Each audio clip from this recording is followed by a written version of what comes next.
So will the Court of Appeal order a retrial for Vybz Kartel?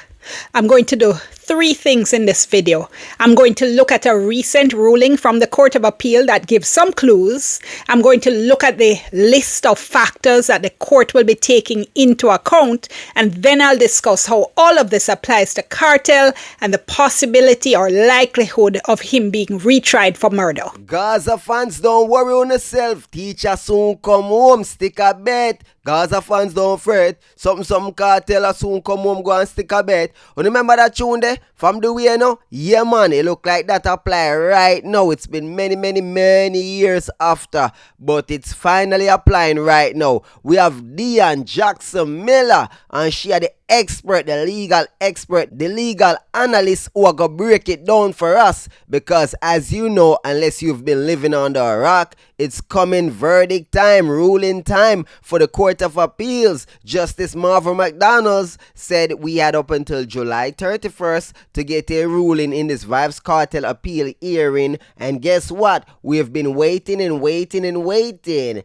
And it's almost July 31st. So Gaza fans, don't fret. Him soon touch road. Go and stick a bet. Get along with the voices inside of my head. And I don't need to only be you can humble. understand Break it. down walls like Jericho crumble. That is here. It's not a means normal he's thing. never lost. I will never ever fall. Never I ever will never crumble. ever fall, never stumble. Break down walls. You're trying to save Jericho me. Stop crumble. holding your breath. Ladies and gentlemen, welcome back to the channel Dancehall News and Reviews. If you're new to the channel, hit that subscription button, drop a comment, hit the like button. Do the right thing, do the right thing. Now to all the Gaza fans, them as me say, don't fret. You don't have to watch the whole video, you know. Guess what? It's good news for Vybz Kartel. We can go all the way to the end and tell you all this. It's good news. It's looking good for Vybz Kartel and his co-accused. Based on what Deonne Jackson Miller is saying, it's looking good for y'all. So no fret. You can watch the video comfortable on the belly bottom. Now for drop out, cause I know someone now live on the edge. Someone right now stress out, can't eat no food, can't drink, I'm mad out. Someone now say teacher that road. Someone now just watch Instagram and them thing they are not try. No look on the turkey, look on her neck, hold up a kiss up, hold up a icky. Someone I move like no man cartel kiss up on the neck, you know. And go on the icky, you know. No, you know look right still, but hey, left that alone. So Deonne, forward over here so right now. Come talk to me. So let's start with the recent ruling handed down by the Court of Appeal. This involved the killing of a man called Michael Curtis in 2004. 3 men were tried and convicted for his murder: Omar Dunkley, Omar Blake, and Jason Coley. Curtis was killed at his girlfriend's house in the Augustown area of St. Andrew in Jamaica in 2004. Now, a jury convicted the 3 men on April 11, 2011, and they were sentenced 4 days later. And they were sentenced to 25 years in prison.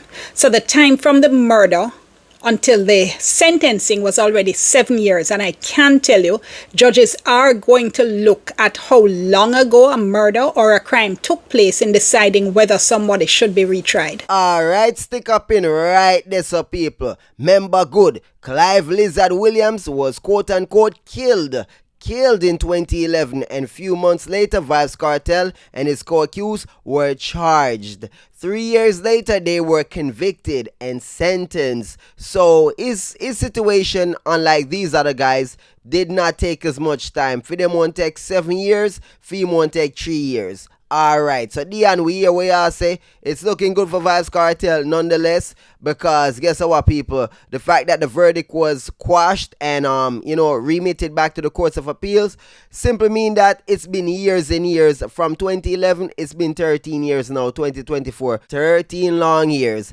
And they haven't gotten the right to a fair trial by jurors of their peers. They haven't gotten that as of yet. So this is what the prosecution says had happened. They had an eyewitness called Richard Simpson who said he saw what happened before the killing and after the killing. There wasn't any direct evidence of the killing itself. So he says that one afternoon, there was a group of about 5 to 8 men who were sitting on the banking, what he calls the banking in the community. The banking was a concrete structure in an open lot near to where Curtis lived with his mother, Miss Williams. So he says, the eyewitness said, on this particular afternoon, Blake went over to Miss Williams' house and he said this: a long time in no make a duppy, a long time when a moan. After that, he went back to the group and said a long time he want kill a boy and run away. A little after that, Curtis came home, and at that point, Blake said to him, boy, how you look for me so? Then Curtis said, who I look for you? You see, who I look for you? You see me I look for you, man? Blake then said to him, hey boy, how we a chat to? Curtis didn't answer and then went into his girlfriend's home, that's Pam's home. So Blake then said to the group, come on, get up, come, let's go, we're ready.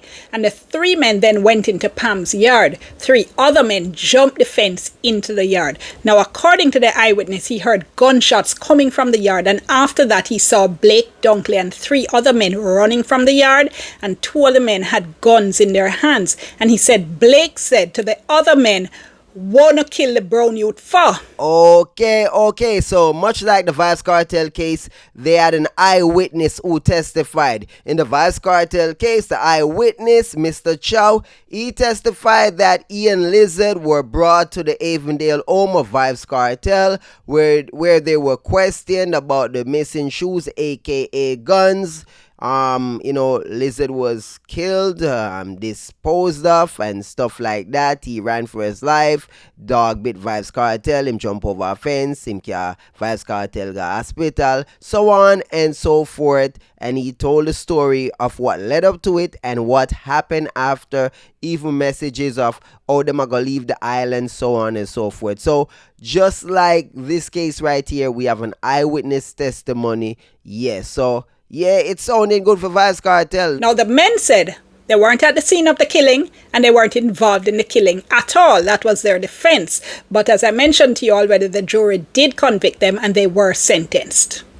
Now, there are a bunch of issues that came up in this case that I do want to talk about perhaps at another time in another video. But for now, I'm concentrating on what happened here in relation to the decision as to retrial. Regardless of issues with this case right here, the Blake case, guess what? They were still found guilty. And regardless of issues with Vybz Kartel in his co-accused case, they were still found guilty also. So yes, people, with all issues here and there, they can still be found guilty, and that is what leads to appeal and verdicts being quashed and possible retrials. In relation to Blake, the Court of Appeal reaffirmed his sentence of 25 years and said he should serve 16 years before being eligible for parole. In regard to Dunkley and Coley, though, the Court of Appeal quashed their convictions, meaning threw out their convictions, and entered verdicts of acquittal, so they're acquitted. But the Court of Appeal now had to go on to decide whether or not the men should be retried.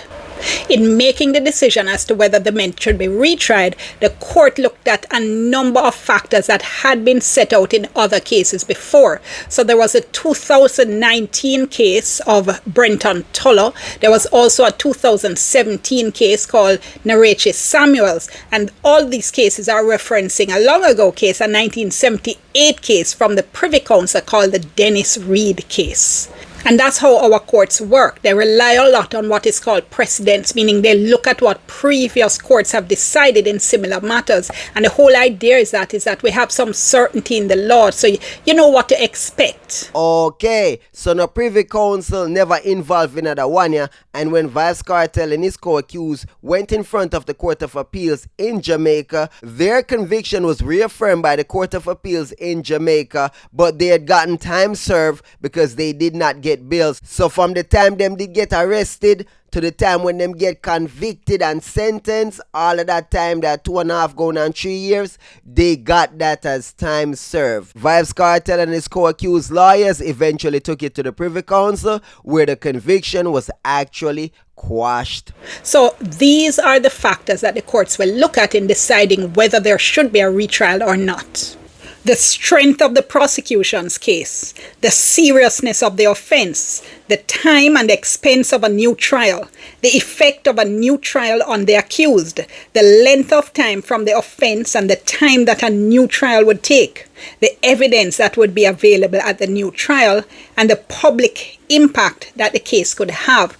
Now, what the courts call the weight, meaning the importance of each of these factors, will be determined by the court in the circumstances of each particular case. So, there's no hard and fast formulas to say this issue or this factor is more important than that. All me I hear from Deonne is freedom for Vybz Kartel. Based on all of those pointers, those key pointers from A to G, everything just say freedom for Vybz Kartel. Freedom. I don't know if it's gonna be the case. Let's continue to listen to what Deonne have to say, but based on what I'm hearing so far, it smells like freedom. Now, in the case that I've been talking about, the Curtis case, this is what the court said. The Court of Appeal said we have found no reason that would justify a retrial of the case against either Dunkley or Coley, and they explained their reasoning like this. Messrs. Dunkley and Coley would be severely prejudiced by a new trial, as approximately 20 years would have passed since a crime was committed. They would have served about 13 years of their sentence to date, and the possibility of a retrial date in the near future is hardly likely. Furthermore, the trial was long and tedious, caused in no small measure by the fact that the principal witness had a serious speech impediment. Therefore, the resources likely to be incurred for a new trial would be enormous. In all these circumstances, the interests of justice would be better served if no retrial was ordered. So if them can't free them mania, why not free Vybz Kartel? If them can't free them mania, why not free Vybz Kartel? But then again, the other guy, Blake, they had reaffirmed his sentence, so I just the other two man, it looked like the main culprit, them hold on upon him and them let go or acquit the other two man if you think about it. So Vybz Kartel being the main culprit, them must say, I wonder if they will affirm him, lock him away, retry him and free the other man them. I don't know. But either way, the length of time is not quite as long, but 13 years is still a lot. For them one was 20 years, Kartel one at 13 years. I don't know if those guys were on, bail and stuff like that for that first 7 years. If them actually never get time served, did they actually face a full 20 year already? Because really and truly they were sentenced to 25 with possibility of parole after serving 16. Even the guy that Blake, his sentence was affirmed, remember, 16 years before he's eligible for parole. So when they do the math, him only have 3 more years and then him can walk. So there wouldn't be no reason to actually retry them Monday when you think about it, because they would be eligible for parole in a matter of 3 years. Me just say it never make no sense for actually retry them other individuals there. So they looked at things like the possible length of a new trial, the resources that it would take, and the prejudice to the men if a new trial were to take place, especially since they expected that a retrial would not be held soon. John or Deonne, you never have no other case with Jaffa? Because that case it kind of spooky when you think about it. I mean, if they were to do a retrial, it would be drawn out, it would take time. And the man them done actually face 13 years already. And I don't know if them did even get no time served, as me say, because it was a 7-year process to actually get the conviction for them. And then now you tell me say if them actually get retry, it would be dragged out, and members say 16 years before they're eligible for parole. So it wouldn't make no sense, because guess what? They would actually probably get parole before the retrial actually commence. So when you really think about it, for them case, it never made no sense to do a retrial. So how does all this relate to the cartel case? Well, let's go through the factors one by one. One, you have the strength of the prosecution's case. I thought the prosecution had a pretty decent case at trial the first time around. This time, it might be affected by another of the factors, which is the availability of evidence for the retrial. Now, the Court of Appeal at the retrial hearing had been asking about the availability of witnesses. They hadn't seemed quite satisfied with the prosecution saying, yes, man, the witnesses are available. They wanted a much more detailed account. We called witness A said he's available. We called witness B said she's available. Later on, though, the prosecution did make reference to a table they said was in the documents they had given to the court, and they seemed to suggest that that table would answer the questions of the court. Well, we didn't hear what was in the table or see it, so I don't know the extent to which it goes to satisfy the courts. I'll leave that one there. I was not in the courtroom, people, but based on the bits and pieces that came out that the media reported on, I can tell you for a fact I was not impressed by the prosecution. I can tell you that they seemed very discombobulated, seemed very lackadaisical, lackluster. I was not impressed. From what they were presenting, I'm like, boy, might as well set them on them free. I never look like them actually come for work. More like them come for drop the ball. And who can drop the ball faster? Which one of the prosecution team members can drop the ball faster? The issue of exhibits, though, is another thing, because one of the defense lawyers, John Clark, at the retrial hearing, pointed out that there had been 25 exhibits at trial, but he said only 16 had been verified as being available for the retrial. And he said that in those exhibits that had not been verified were some of the most important ones, including, for instance, the DVD that was said to have the video of the murder. Also, the DVD that had the voice notes. He also said some of the exhibits the defense had relied on for their case had not been verified either, such as the signature of the eyewitness as well as a letter to the public defender. Now, I have to tell you, I want to know what happened here. Are the exhibits available? They lost? Somebody can't find them? Somebody forgot to verify them? I'm really curious as to what happened here. But in the meantime, whether we're here or not, this has to be something that the court takes into account. You think you're lucky, Cartel, them lucky? You really think you're just luck? Or just negligence by the prosecution team? From the cell phone evidence where they get corrupted and tampered with, the DVDs going missing, how many exhibits are missing? I mean, at some point, it's no longer looking like negligence. It's looking like willful, participant to corruption. It look corrupt still, but that's just me. I don't believe they're just that lucky. I don't believe in this coincidence. This look like foul incident, not a coincidence. It look like some foul play is going on, and people are deliberately destroying or hiding evidence to actually, taint the case. That's what I'm taking it as. Because I'm not gonna say them money are just lucky. I mean, maybe them have some fairy godparents or something that's making miracles happen. Ta-da, ta-da, pshing, disappear evidence. DVD gone, DVD gone, evidence gone, phone gone. Yeah, sure. Then you have the seriousness of the offense. Well, this is a murder case. You can't get more serious than that, so that would be something that would weigh in the prosecution's favor.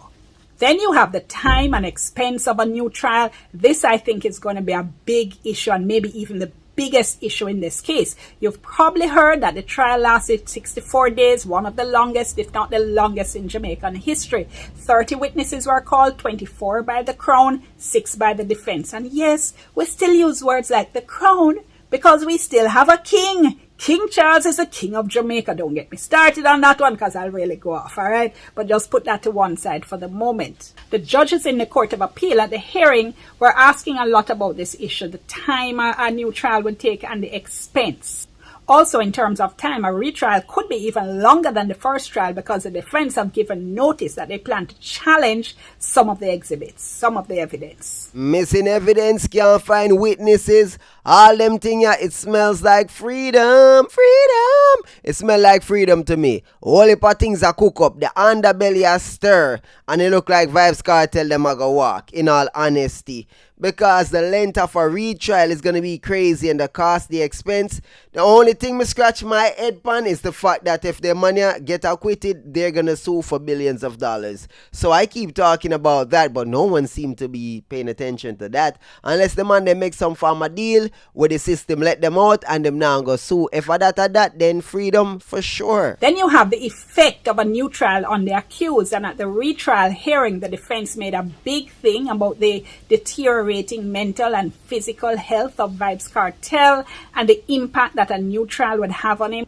One of his lawyers, Isaac Buchanan, told the court that, according to the doctors, a new trial would have a serious effect on him, that he'd be likely unable to last through a new trial. And this was material that was put before the court in the form of medical reports, affidavits from doctors, medical reports from doctors. So that is likely to be a factor in favor of Kartel and his co-accused. So the L part I got drop in because the other man them not sick. So is it a case Vybz Kartel get the special treatment and the other man them healthy? So do they deserve the special treatment? Them can't stand trial, so we can't cry health for them. But then again, should all of them get special privileges just because Vybz Kartel sick? So everybody get for walk because Vybz Kartel not healthy enough to stand a retrial? I don't know. This whole thing is spooky. Then you have the length of time it could take to have a new trial, as well as the length of time it is from the time that the murder took place. So according to the prosecution, Lizard was murdered in August 2011. Kartel was arrested in September 2011. So we're already talking about nearly 13 years from the commission of the offense to this retrial hearing, and the men have been in custody for most of that time. Yeah, man, a whole heap of time it a go take, whole heap of expense.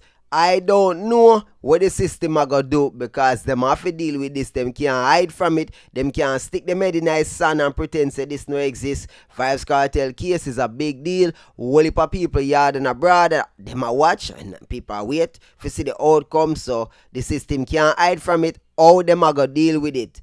Are they going to try to patch it up? Try to, keep Vybz Kartel them on lock? Ah boy.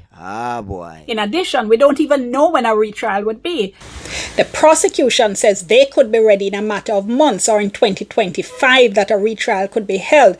The thing is, though, this is up to the Supreme Court to decide. What we do know is that cases that were sent from the Court of Appeal back to the Supreme Court for retrial in 2022 and 2023 have not even had a trial date set yet, a retrial date set yet. So we don't know what's going to happen, and that kind of uncertainty would weigh in favor of Kartel and his co-accused. The Supreme Court has said they can fast-track matters if necessary, but again, we don't know if they would fast-track this case. This is an issue I think will weigh in favor of Kartel and his co-accused and an acquittal. If you ask me, it sounds like a perfect storm for freedom.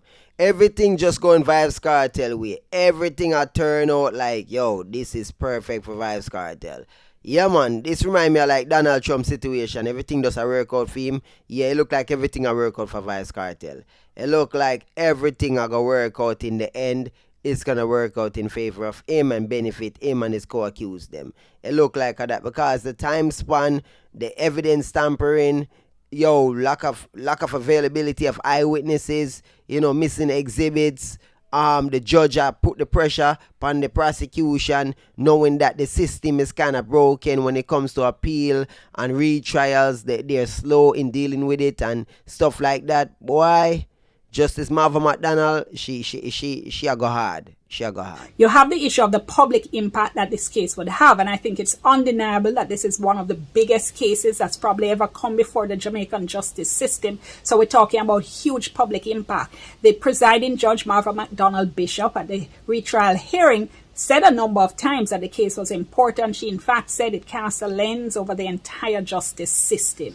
Couple things here. I think one of the prosecution's strongest points is always going to be the importance of seeing that justice is done. The importance in, for instance, murder cases of seeing that people are brought to book and that, that justice is served, especially in a high crime environment like Jamaica. So that would be a factor in favor of the prosecution. Now, the courts have said this list is not exhaustive, meaning you can look at other issues as well. And publicity has been a big issue in this case. The defense had made the argument that because of the widespread publicity, especially on social media, all kinds of prejudicial things have been said, some quite frankly incorrect reporting, wrong reporting, whole heap of foolishness out there, that there's no way Kartel and his co-accused would be able to get a fair trial if a retrial were ordered. I'm really hoping that the Court of Appeal helps us in reasoning through this one, because we need to understand in this age, in the modern age of the internet and social media, how the issue of publicity is going to be regarded. What would qualify as publicity that's so widespread, that's so extensive that you can't get a fair trial? But on the other hand, the court has to be careful about sending the message that celebrities, because of social media coverage and media coverage generally, can't get a fair trial, because then how on earth would we be able to try any celebrity for anything? So I'm really interested to see their reasoning on this particular point, and I'm hoping they go through it comprehensively. Are they really start she make, we really have to go watch this whole publicity thing, because you gonna try celebrity. I mean, at the end of the day, if you tell me, say, even if you're not famous, even if you're not famous, if a famous person or a famous journalist or blogger speak on your case, then they would be publicizing it, coloring the views of the public. So that whole argument is a very, very spooky one. How would anyone actually, quote unquote, get a fair trial if the minds of the public can be colored so easily, right? If you're going to use that, then nobody can get a fair trial. You would be setting a precedent that no one would ever be convicted again.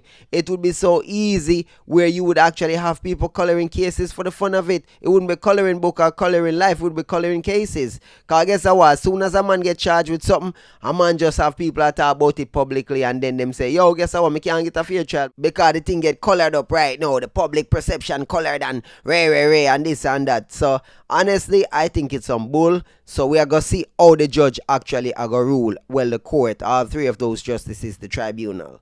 So what do I think is going to happen? Because I know you want to know. So here's the thing. I'm not going to climb down off the fence completely. I will say that I think there are more factors in favor of an acquittal than in favor of a retrial, especially that issue about the length of time since the murder, which took place in August 2011. Having said that, though, it's always going to be up to the court to decide how much weight, that is, how much importance they give to each of these factors.